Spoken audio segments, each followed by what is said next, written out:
Fade the to rundown. black. I have the right date there. I do. All right, we are starting in 5, 4, 3. Yummy like a gummy bear.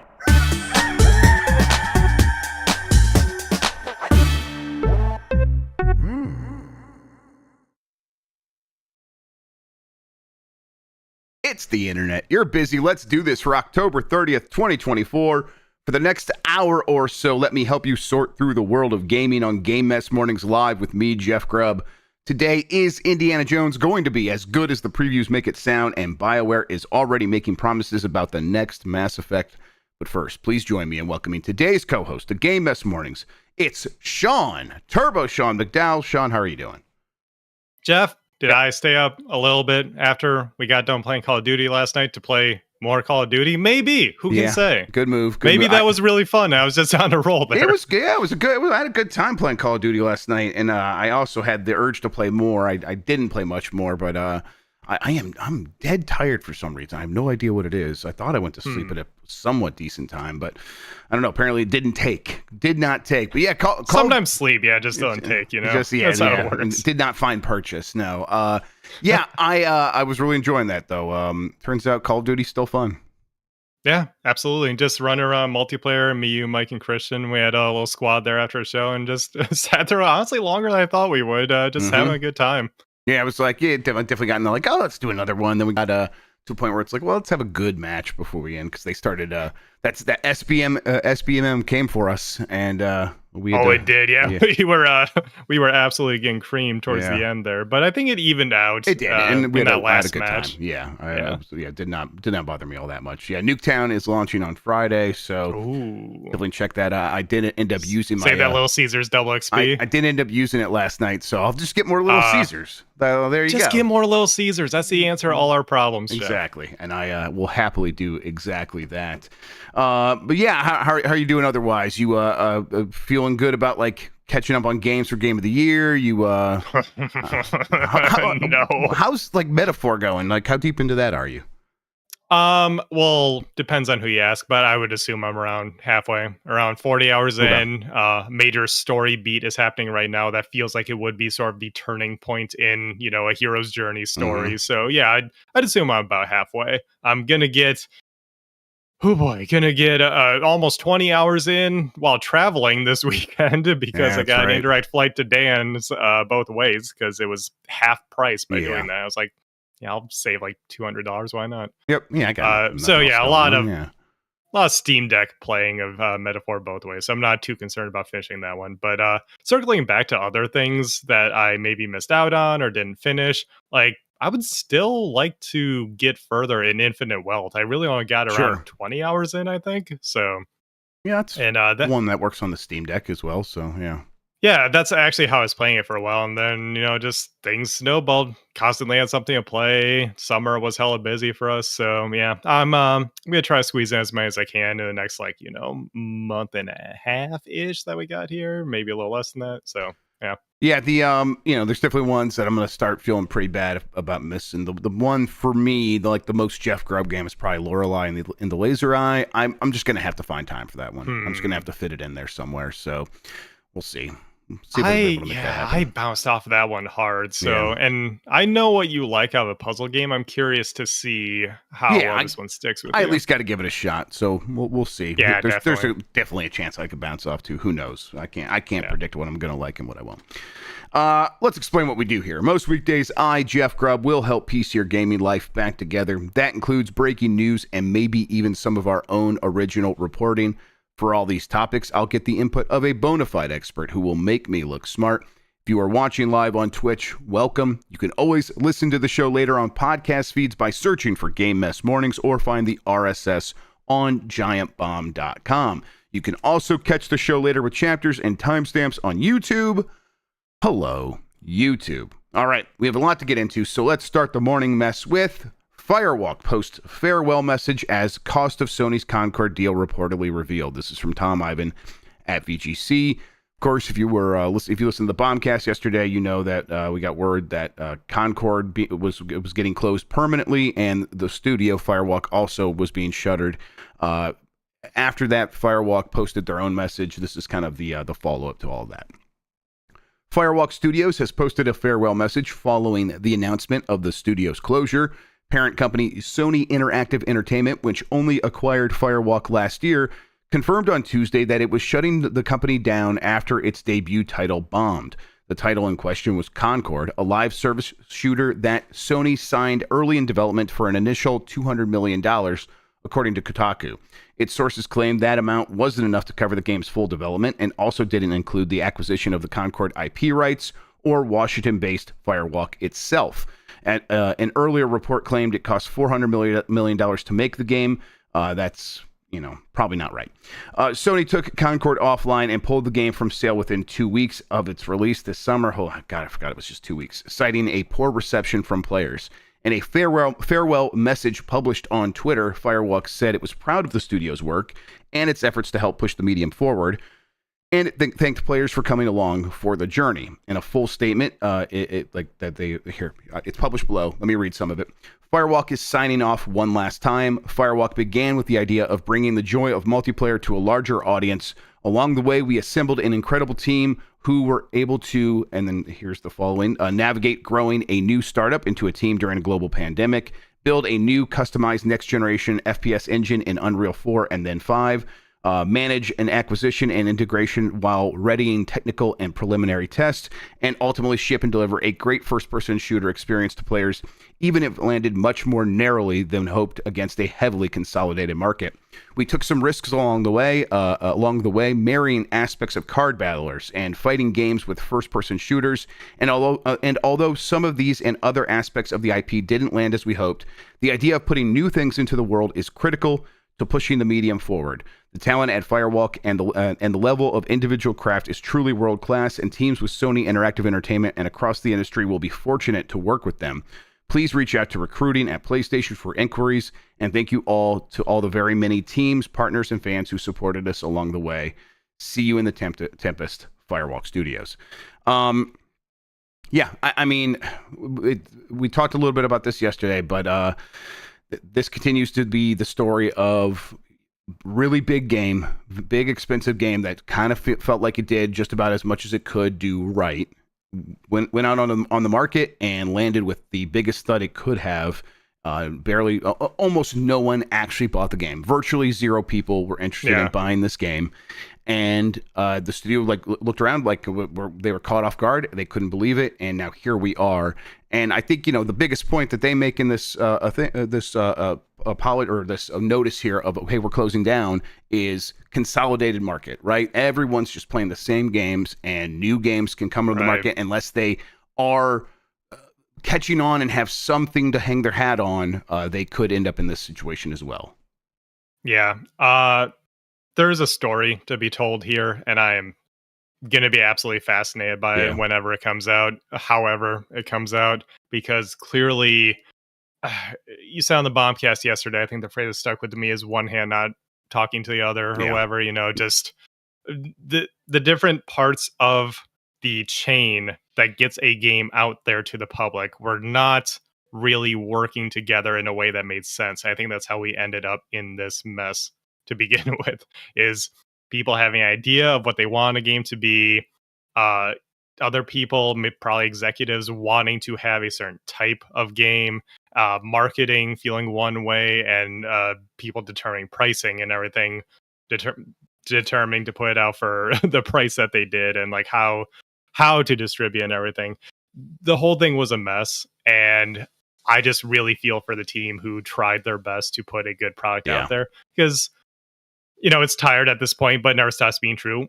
We never want a game to fail. We always want these people who are working so freaking hard on these projects to put out something that they are proud of, that catches on with an audience. It doesn't have to be the biggest audience in the world. And I think that's where things go wrong with AAA gaming so often nowadays, especially, is that they want all of the market. They want all of the audience. They want all of the money, because sometimes that's what you need to pay off those gigantic investments into a game. I mean, that's the whole point of the live service game initiative from Sony, right? Is to get games that will be so massive that they are platforms unto themselves. And I mean, those entrenched games that we were talking about, at the top there of your Fortnites and whatever, those have way more pay for themselves at this point. Yeah. And just, obviously there's ongoing costs there, but those are also recuperated by the fact that they started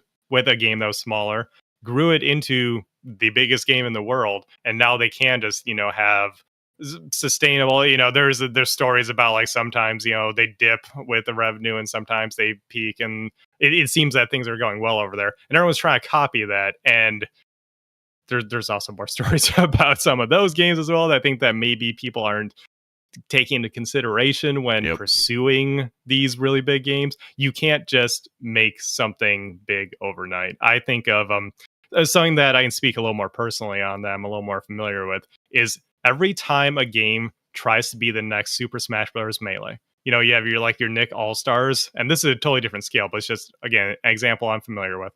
You put out your Nick All-Stars. What happens with that game? They want to capture the Melee audience. But what happens? Melee players want to play Melee. Yeah. They don't want to play your game that you have designed to act like Melee. But what do they sometimes check out? They'll check out something like a Brawlhalla or Rivals of Aether because it's in the same genre, but doing its own thing. I think scaling that up, that's what we need to see more with these gigantic projects, is you need to let people do their own thing. And you need to make sure that you guide them on a path that will present a game that stands alone and stands on its own merit. And people just don't look at it and say, oh, this is blank. This is X but Y. Mm-hmm. If someone is saying that about your game, that is a bad start, because you need to you need to be fixing every little thing every little issue that people have, which is kind of what Fortnite actually did by simply being free to play and eventually being cross-play. That was big for them. But nowadays, you can't just, solve one problem. You need to kind of solve all the problems or do your own thing entirely.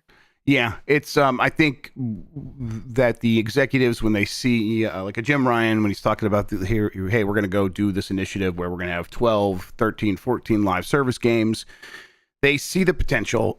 And then I don't think they're very good at seeing the many complications and hurdles and pitfalls. We're going to talk about some of that with Apex Legends here in a story later on today.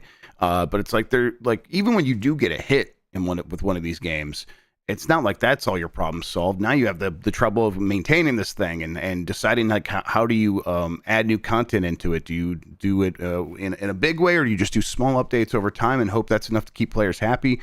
There's a lot of trouble in this kind of way of making games that is seems unavoidable, and that is even if you can get a hit in the first place, which is far from guaranteed. In fact, it seems right now like the guarantee is you won't be able to turn something into a hit. It's going to be a lottery ticket. And that's not just live service either. Yeah, that's everything at this point, right? Yep. Yeah. I do wonder what we kind of see from Sony in the next couple of years as they try to take a lot of this money that was going to go into live service games and figure out like, okay, maybe so we scale back on some of that. Let's reinvest elsewhere. Like, what does that look like? I really don't know. I think maybe doubling down on their biggest studios, letting them make even more stuff, letting them hire more people, maybe start up new teams at Naughty Dog and Insomniac and whatever else could be the move. But boy, I mean, I think the reason that hasn't happened is it's also very complicated to do that. Like, there's just not a lot of talent out there at that level. You can't just make a new Insomniac. You can't just make a new Naughty Dog. So I don't know what the answer is for them. And it's easy for us as armchair analysts to say, well, clearly the solution is blank. But when you see stories like this, it really feels like, well, maybe the actual analysts aren't really finding the solution either. Yeah. So, someone's going to find it eventually, and the answer is not clear. Otherwise, everyone would be doing it. I do think at this point, though, they got to start trying things differently. They got to make those smaller games that we keep talking about. Make, just a smaller budget game that is a little simpler in scope. in whatever way you can. Maybe that means like a variety of your gigantic studios make more Miles Moraleses to like sort of coast the studio through onto their next project that is bigger and is the expected gigantic sequel. And when it comes to live service, maybe just don't. Yeah. Maybe we don't need everyone chasing these trends because they so rarely pay off. I'm probably missing something huge here. I'm trying to think of when is the last time someone really, really chased a trend and it paid off. Yeah, I'm thinking Fortnite because Fortnite, they pivoted hard into the battle obviously royale. Fortnite is the real example there. Since then, I'm trying to think. Since then, when has that paid off for someone? Yeah, yeah, I mean, Call of Duty was able to do it with Warzone, I guess. Warzone's huge. There you go. Good point. Yeah. That's Call of Duty. It's Call of Duty, though. You could have done anything with that. You're not Call of Duty, right? Yeah. Anyone else in the industry is not Call of Duty. So it's like literally nobody. Yeah. So that's why it's like, I guess that counts, but barely. Yeah. But even Call of Duty, like DMZ, we talked about, that's dead. So they chase trends, and that doesn't work as well sometimes. So there's a big difference between putting out your smaller game as genre, like an indie putting out, another Metroidvania or like a AA game that's another Souls-like, because those are smaller in scope. When you have a gigantic project like this, people are going to get affected by this in very real, awful ways. Do we know really what happened to the team here? They said that they will try to find some of them new positions under the SIE umbrella. So it means most are going to get laid off. Yeah. That's what it sounds like to me. I mean, they also closed Neon Koi at the same time, and that's clearly going to be sort of just casually shoot away that team that we didn't really hear anything from, which sucks. Yeah, Neon Koi, for listeners, for people watching who don't know, they were working on what seemed to be maybe Sony's Genshin Impact trend chasing. Yeah, they're a mobile game developer trying to develop like a AAA kind of thing. So we're assuming at least that maybe it was a MiHoYo style game. Yeah, it's like, man, I don't know, if you were going to chase a trend, I feel like that one is one that could still work. Just don't make it exactly like Genshin Impact. Don't make it exactly like some of these, like Star Rail, whatever it is. But, a big JRPG style thing that is a real full game that has, the gacha stuff in it. I don't know, it feels like it could probably be fine. But they are not going to try, and I don't blame them for being gun shy about chasing these trends right now. It is interesting to see like how these companies are so different, where it's like, maybe the last standing big service game from Sony could be this Horizon online multiplayer game, MMO maybe, and I'm comparing that in my head to the Nintendo playtest thing, which is like so weird and out of nowhere, and seems a lot more affordable to make, a lot more inspired by Minecraft and Roblox, but it's definitely Nintendo's own thing. And it's like, that seems like maybe that could come out and be nothing. It could be like it's from like their EPD4, which did Labo and Game Maker Garage, small little things that, like, Labo probably made them some money, but it didn't like take over the world. And Game Maker Garage, Labo was absolutely profitable. I would be shocked if selling cardboard for $80 wasn't profitable. Exactly, so it definitely in the made long money. run. Yeah, regardless of how hard it may or may not have flopped, it was a smart investment from them. That's why people always look at us and they're like, oh, look at the Nintendo guys talking about Nintendo. But seriously, the reason Nintendo is successful is because they're smart with their money. Yep. Like stingy even a lot of the time. And then when they do take risks, they're like, they're trying something that feels actually different. And and compare that to like, what if MMO but had Horizon in it? It's I still think that people may be misinterpreting that a little bit. I think I'd assume it's like an Ark Survival type of thing. Yeah, maybe a Monster Hunter is what they're going for. I haven't heard everything that has been said about that game, but just some kind of survival game set in a world about survival, and it's with an IP that people like pretty universally. They're like, the Horizon is at the very least like generally an okay franchise. Maybe you don't like the games, but you're like, Aloy, whatever. Sure, she's fine. Yeah. At least you have a name there, right? Yeah, no, totally, yes. And it could work, absolutely. It's just, a big bet, and most of Guerrilla is working on it right now, and it's like, man, okay, all right, I hope you're not setting that team up for failure. Whereas, Right. meanwhile, over Nintendo, it is the weird team doing their weird thing, where if that does crash and burn, no one's going to notice over there. They won't even care. So Right. it's like, you're the That's weird where team. you can Keep doing- take the risks. Yes, so exactly. Yeah. yeah. All right, let's move ahead here. There's a roundup of reviews from Pure Xbox for the Indiana Jones and the Great Circle thing that happened recently, where a lot of people got a chance to play the game. Let's see here. Yesterday, the previews for Machine Games' upcoming release, Indiana Jones and the Great Circle, went live. As you might have already seen, they had their own over there, where there's a quote from that where it says, "When our almost 3-hour Indiana Jones preview session came to an end, we didn't want to put the controller down, which is a ringing endorsement of Machine Games' latest effort. There were very few bugs in this early code, which is another great sign, and all in all, this Xbox adventure is shaping up rather nicely indeed."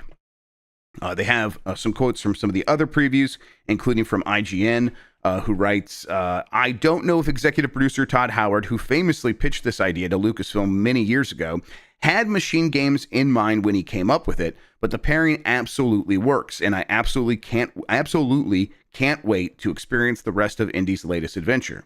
GameSpot writes, "Indiana Jones and the Great Circle feels like an amalgam of many genres, but appears to be striking the right balance between them. All in favor," I'm like losing my place here, "all in favor of honoring the spirit of Indiana Jones, the archaeology professor and adventurer. While 90 minutes wasn't enough time to get the full scope of everything the game has to offer, it gave me a taste of a kind of adventure puzzle game seldom seen in the AAA space. And it is one that's shaping up to be an impressive display of Machine Games' toolset and understanding of molding game design around its protagonist and story."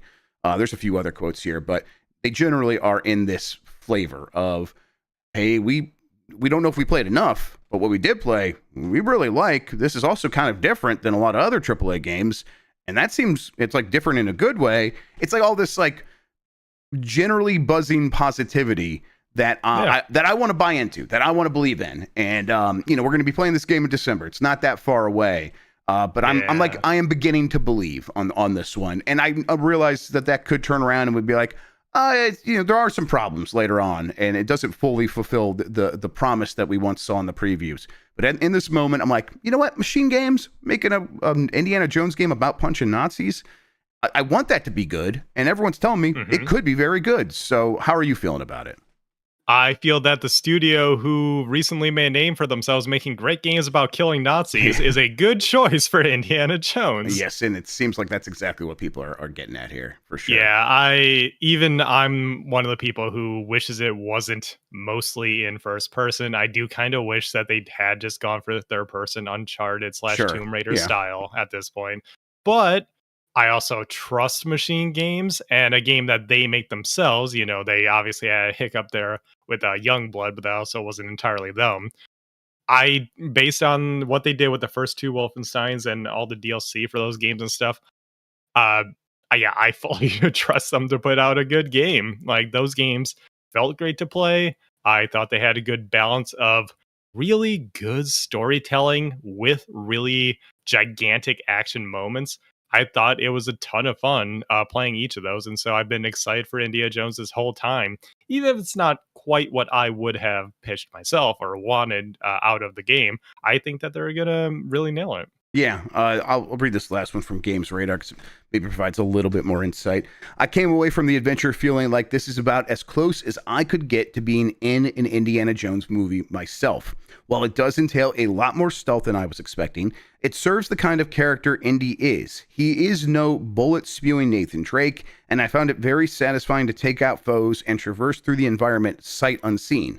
I've only gotten a taste of what's in store so far, but I'm keen to experience the wider picture of Machine Games' take on the beloved character." Yeah, I do wonder if they're gonna have Indy navigating dialogue paths and stuff in more non-violent situations. Then, because he's not. That's true. He's not entirely just gutting down entire armies like Nathan Drake does, and they're just like, don't think about that. No, like Indy does, do a little I'm trying to think of what you call it, but like social navigation of like, all right, who do I need to talk to here? Who do I need to schmooze here? All right, this will get me into the place I need to go. There's a little bit of like detective work almost going on there, so I am interested to see how they play off that, because there was some of that in the Wolfenstein games too, Yeah. and like especially high risk situations where BJ has to like infiltrate somewhere like as a Nazi or something like that, just so he can like take out someone at the top or something. So yeah, once again, sounds like a perfect fit here. Yep, I'm definitely very excited. I think I think that them kind of not giving into, let's just make this an all-out shooter, and saying, well, what makes sense for the character, and then hopefully being able to like, okay, this makes sense, and then can we make that as fun as possible? I think that will be the art of the thing, right? That will be, if they can really deliver, it will be because they figured out how to take the thing that makes Indiana Jones and make that fun to play in a game. Capturing that feel, just in a different medium. Yeah. Right, exactly. Walking, kind of not a super fine line, but walking a straight and narrow path there of like, can we make this work? I think they can. And I, at the very least, if it is nailing the music beats, if it is, if the Great Circle MacGuffin is a lot more fun than it sounds in the title, they'll have most of the stuff there to like make a good time. And then, if playing it feels great too, that'll be awesome. Yeah. All right, let's take a quick break. When we come back, Mass Effect, there's a new one of those coming out. BioWare has more to say about that. We'll get to that right after this.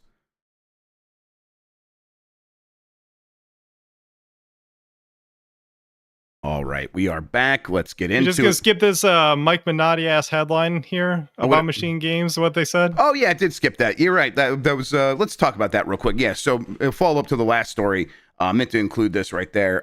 Machine Games says Indiana Jones runs at 60 frames per second on Xbox Series X and Xbox Series S. This is from Jonas Mackey at Game Reactor. Just a few hours ago, we finally got the chance to tell you more about our impressions of Indiana Jones and the Great Circle after getting to try it out at a recent Microsoft event. What we thought of it, you can read in our massive preview, blah, blah, blah. Windows Central got the chance to interview the developers at the same occasion, and creative director Axel Torvinius was asked how the game runs on both the Xbox Series S and the more powerful X model. He pleasantly replied that we can count on 60 frames per second for both. Hey. Yeah, sure. Sounds right to me. It seems like, especially if you are going to make a first-person action adventure game that's not open world, I think kind of, if you can get 60 frames per second, you should aim for 60 frames per second for that. I think that'll kind of, not that people get motion sickness from 30 frames per second. I know it's mostly to do with the field of view and stuff like that, but it certainly helps to make the game feel smoother when you're in first-person shooters or in a first-person perspective. Yeah, there's not a ton to actually say here, but I did just want to make sure that we hit on it because, there's been a lot of games that have a lot of performance issues lately. And this is a reminder that Machine Games historically has used id Tech, and id Tech scales very well. Yes. As we saw from like them getting Doom 2016 and even the follow-up there. Doom Eternal. Eternal. Yeah. On the Switch even, which is wild. Like, sure, low resolution, 30 FPS. The fact that a more modern game can run at all on those systems. And then you see people benchmarking new PCs and it's running at like 300 FPS plus or whatever, because that's how scalable it is. So it makes sense to me that they're going to have a game that scales properly here, because the difference between Series X and Series X is supposed to be just resolution. And so a game that is a little more narrow in scope here, probably not having a ton of open world stuff that is CPU heavy and therefore would, and RAM heavy for that matter, that would have an issue on Series S. No, it's going to be a little narrower in scope. So you can have 60 on the X and then presumably a stable 60 on the S as well. Yep. Cool. Yeah, exactly. Cool. Glad to hear it. And I'll still be playing it on PC. So there you go. Same. All right, let's get into that next story. BioWare says the new Mass Effect will have a mature tone and photorealistic visuals. This is from Tom Ivan at VGC. BioWare has commented on the tone and art style of the next Mass Effect game ahead of Dragon Age: The Veilguard's release on Friday.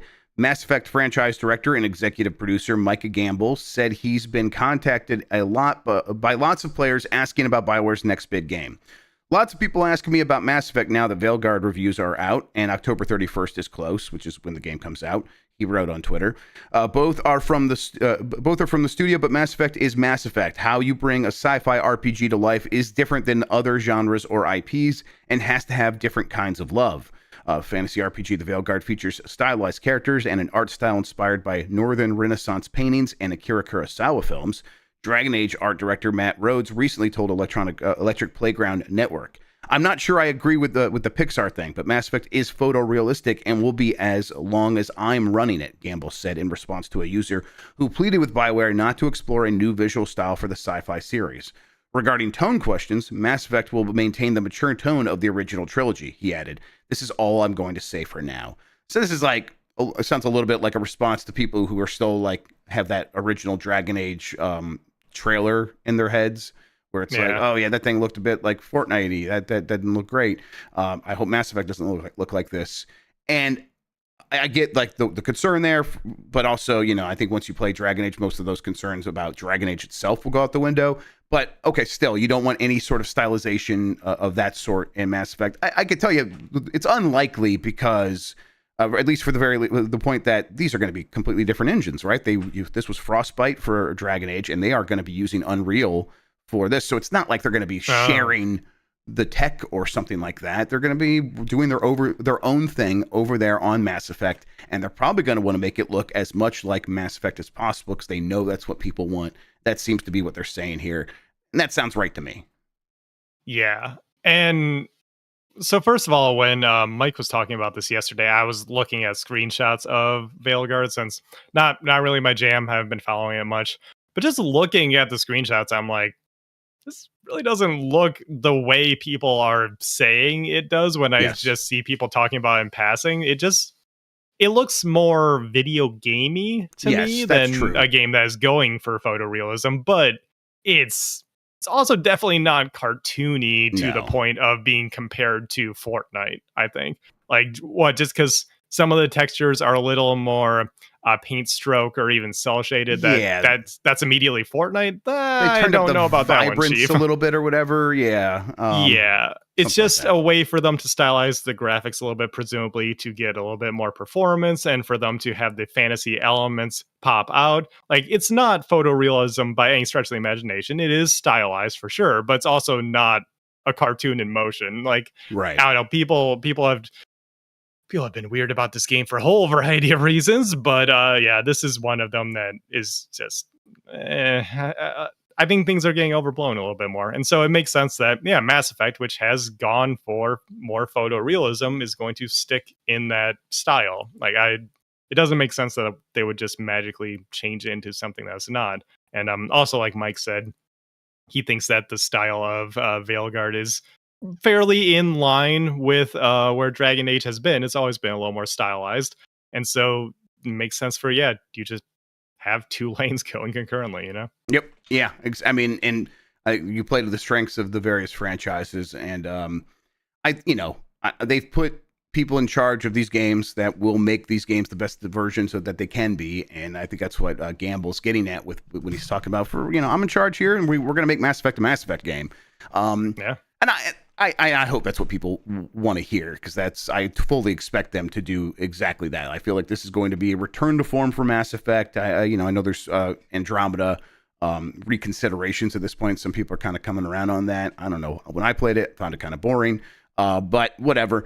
They're going to try to go back and be like, this is the follow-up to Mass Effect 2 and 3 that you always wanted it to be. And of course, we will recognize Andromeda, but in doing so, in doing the thing of going back to the games you want, we're going to hit all the notes that you're expecting, and we're just going to do a better job of that than ever before. So, and the fact that they're working in Unreal, I think will really help them in terms of having the tools to deliver that, because that was one of the big problems with Andromeda was, hey, we can't get this animation tool set to work and deliver stuff that looks interesting. We can't even animate the faces properly, famously. And so that's a big issue. And now with Unreal, that stuff just won't be as much of a problem anymore. So yeah, Mass Effect 5, I'm looking forward to it. Yeah. By the way, to quote Nikki Grayson in chat word for word, let's just hope it's not ass effect hurt.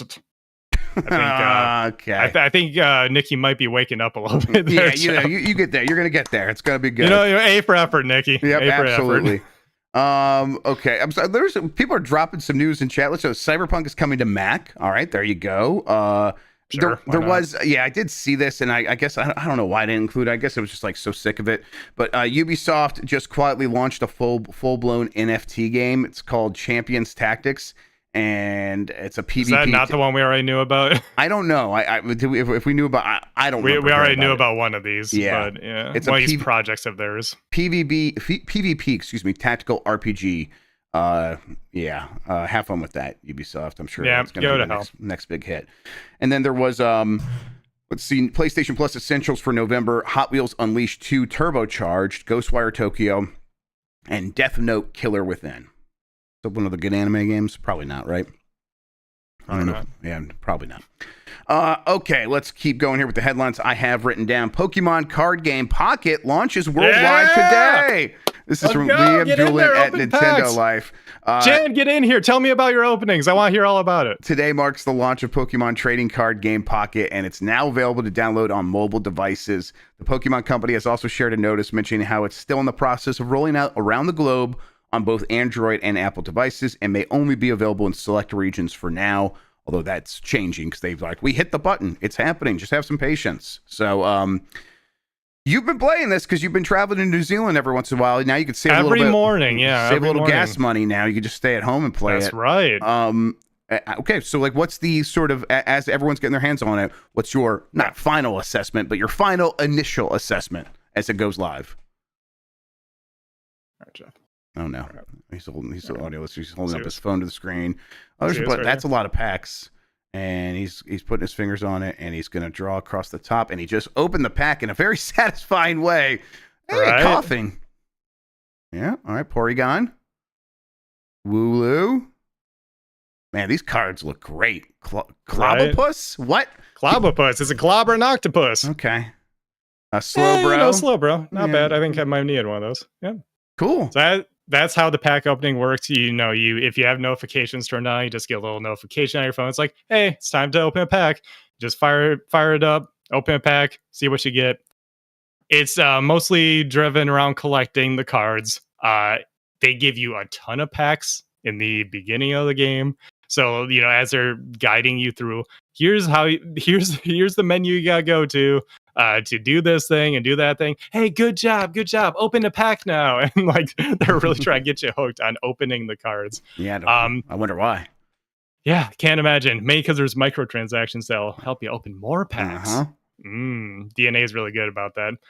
No, it's a really fun, more mobile-friendly way to play the Pokemon TCG, to collect these cards. You absolutely can just do it completely free to play. In the New Zealand period, I did not spend a single dime on it, and I have 2/3 of the cards that are currently available for the game. I have multiple decks built and everything like that. So you definitely can just play it that way. And if you want to chip in a little bit here or there, you can. Like any other mobile game. What's that look? Sorry, nothing. Just Hammond of Texas in chat. I'm not going to repeat that for reasons, but yeah. Good lord, Hammond, get yourself together. It's morning for us. It's morning. Come on.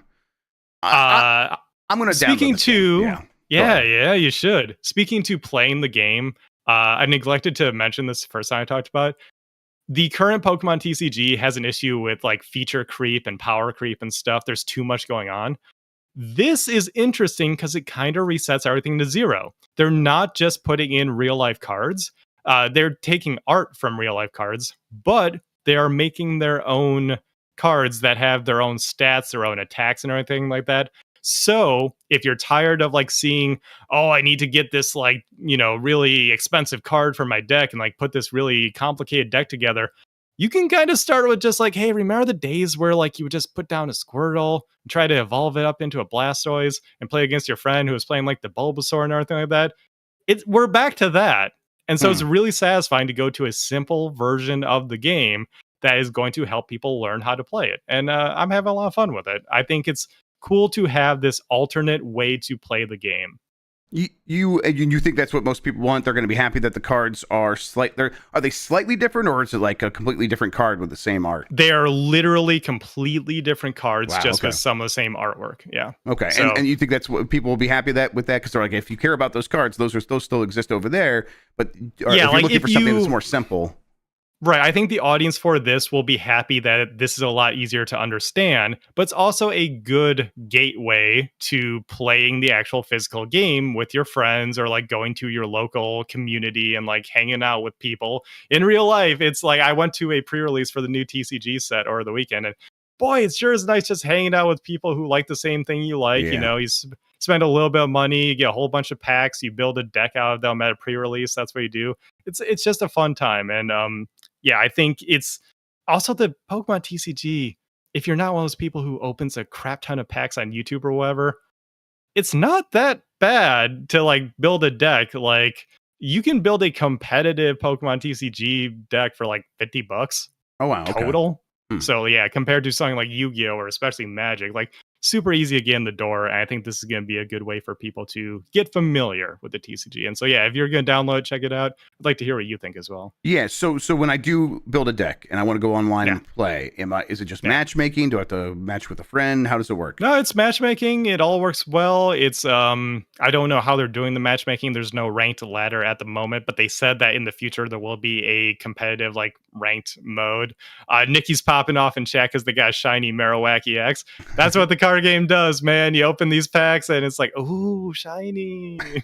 They write, I'm the best at this game for if they unlock the shiny Marowak X. All right, well, I want that feeling too. So, all right, I'm going to download this thing, and I will report my thoughts on it. I definitely have liked a card game here and there. So, and I've always been interested. It's worth checking out Pokemon, at the very least, you know. Yeah, especially kids are Emmy's like crazy for Pokemon all of a sudden. So yeah, we're gonna have to deal with that.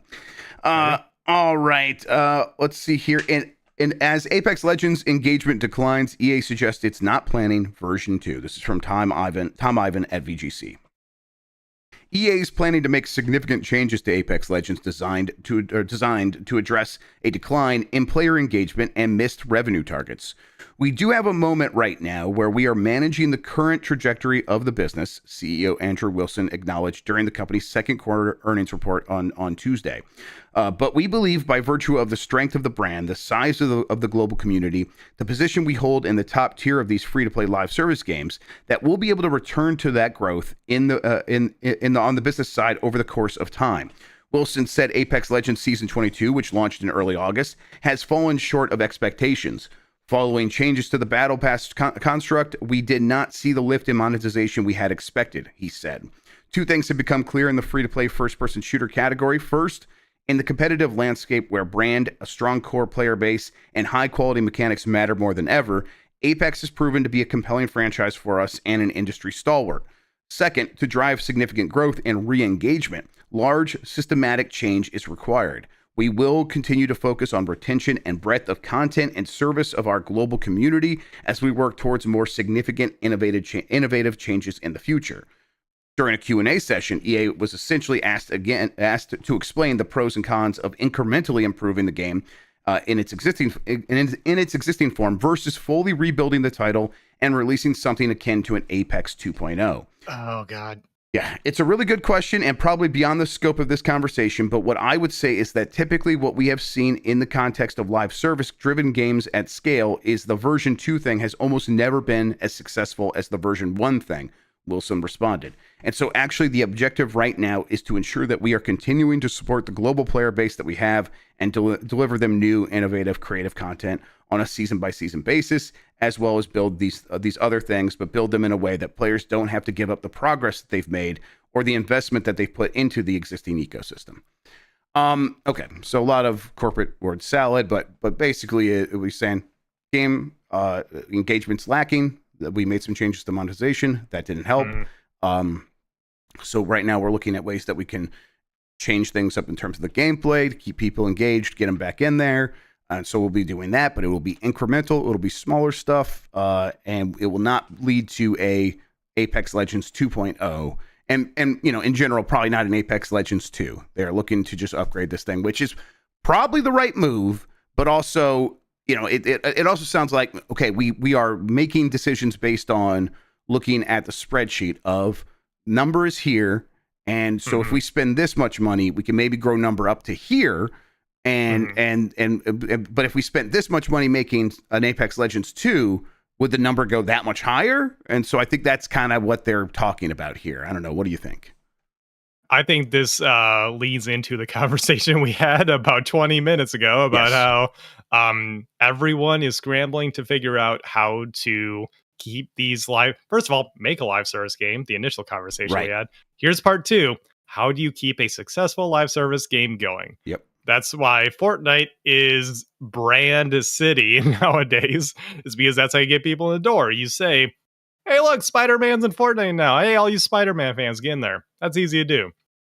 Apex Legends doesn't have as much of they can't do that as easily. Yeah, it doesn't have the same latitude to work in other brands. Yes. No. Yeah, and that's that's something where the cartoony art style of Fortnite lends itself.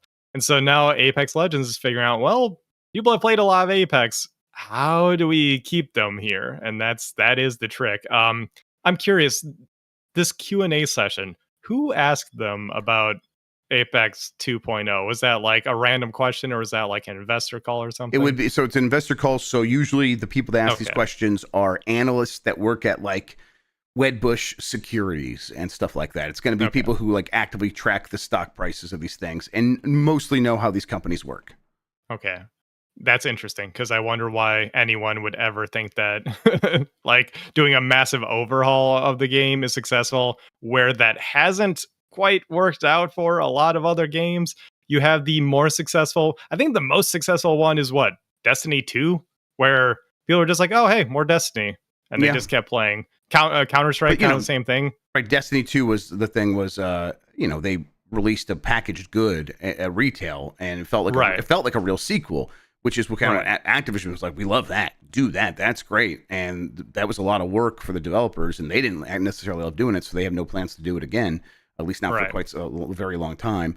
Counter-Strike 2 is the other side of that spectrum, where it is like, this is really an update. But Counter-Strike 2, I lump in with that because it was successful in that it was successful in a different way. People just blinked and then kept playing Counter-Strike. They didn't really think about it. They're like, hey, the graphics are a lot better. Cool. Right. The opposite side of the spectrum for me is Overwatch 2, where people actively hated the fact that they tried to sort of reinvent Overwatch. Yes. And that's the danger of putting out the 2 or even the 2.0, because if you radically overhaul what people like, you better hope that it hits, because, maybe you'll get more people in, but maybe you'll drive everybody away. So that's the gamble. That's yet another risk with these really high budget live service games that they keep trying to make successful, And it goes back to like the fundamental truth about live service games, right? No one knows what they're doing. Nobody knows what they're doing. Every one of these studios that's made one work has then screwed up big time repeatedly and had to address that and fix that. And then once they learn those lessons, they find ways to learn new lessons where they mess up again. It just happens. It is inevitable, because nobody knows what they're doing. Because what they're doing, it's very different than putting out a game where it was like, we are building our vision. Once you start building a live service game in communication with an audience, you are shaping someone's hobby at that point, because that's what you turn into. And that is like, it's You're like shaping their expectations. Right. It's like introducing new ideas to golf, right? Like, it's like, oh, what the hell are you talking about?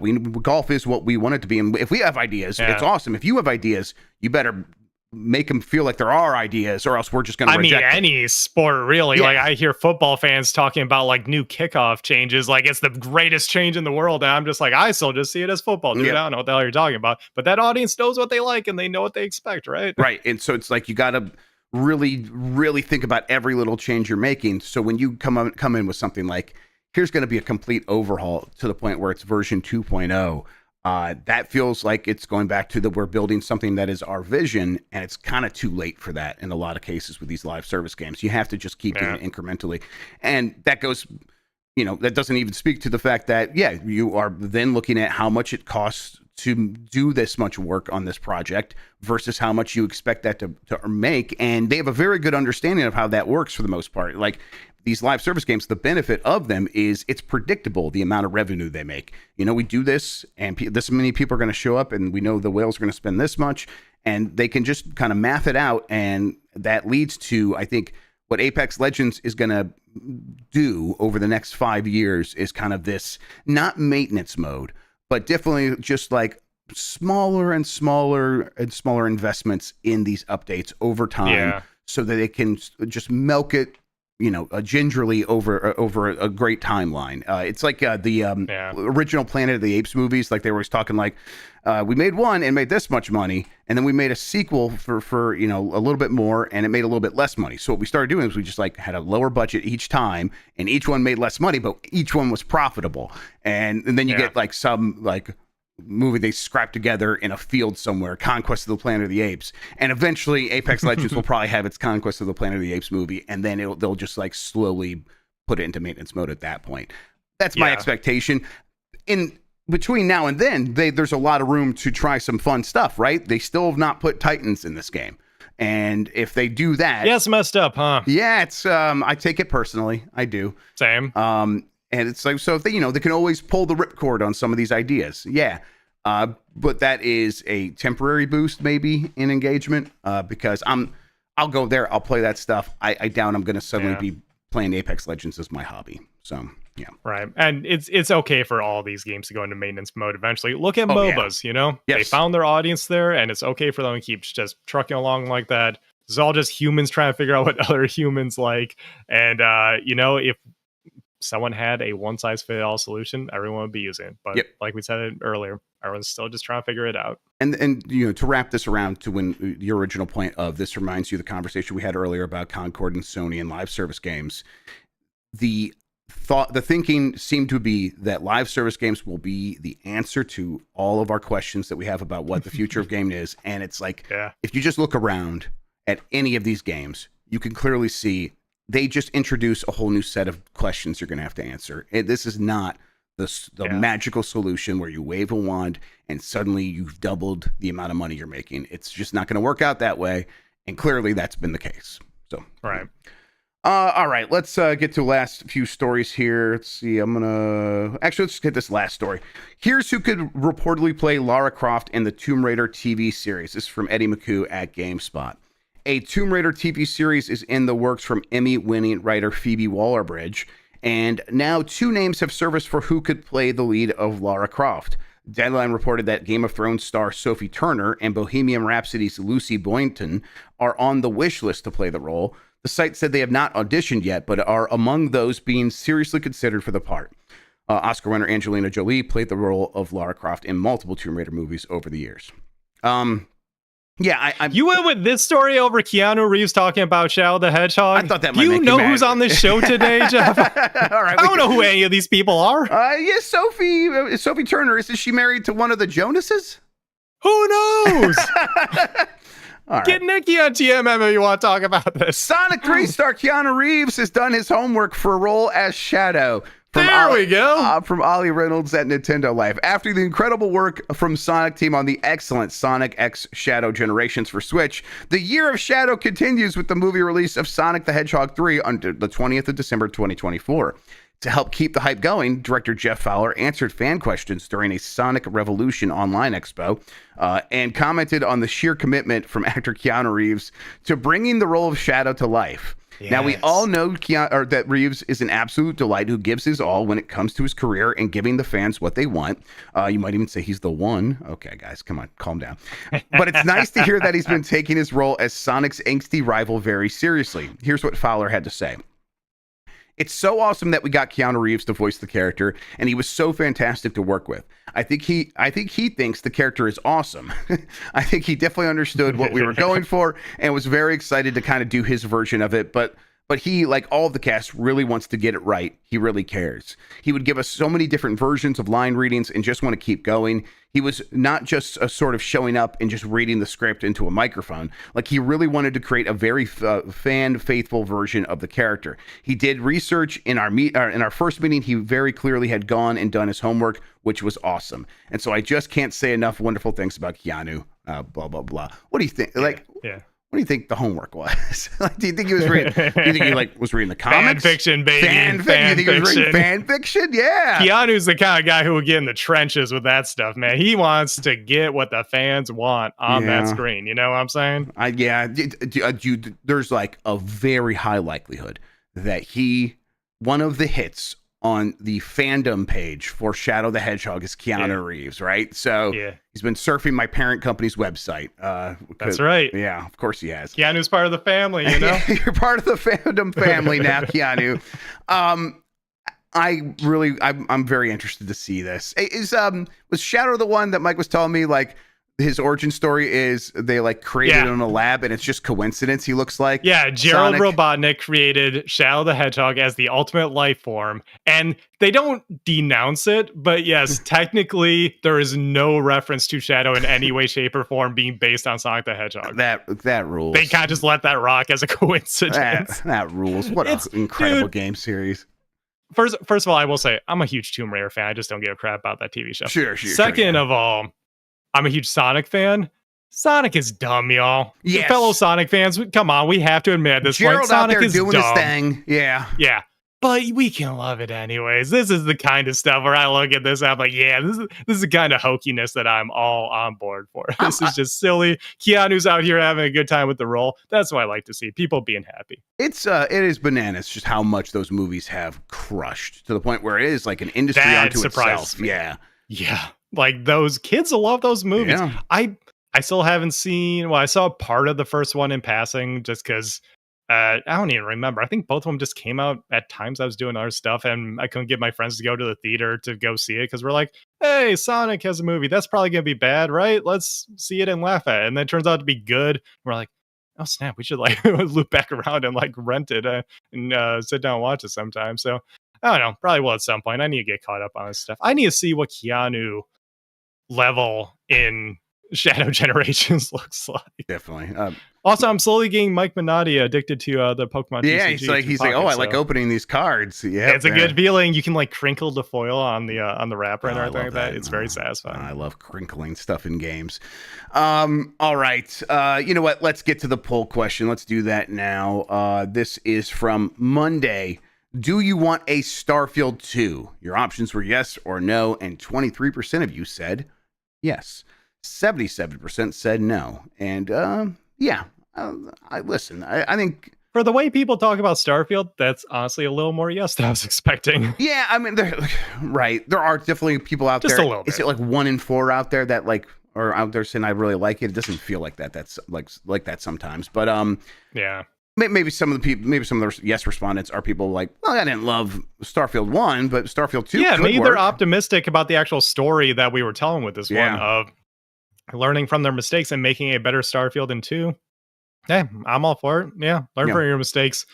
Maybe put out, Elder Scrolls and another proper single-player Fallout first and come back to this concept a little later, but, Yep, yeah, I just feel like by that point, it'll be like, Starfield will be so far in the rear view mirror. I will be curious to see at that point if there is a nostalgia for Starfield. If people are like, yeah, Starfield 2, that would hit really hard right now.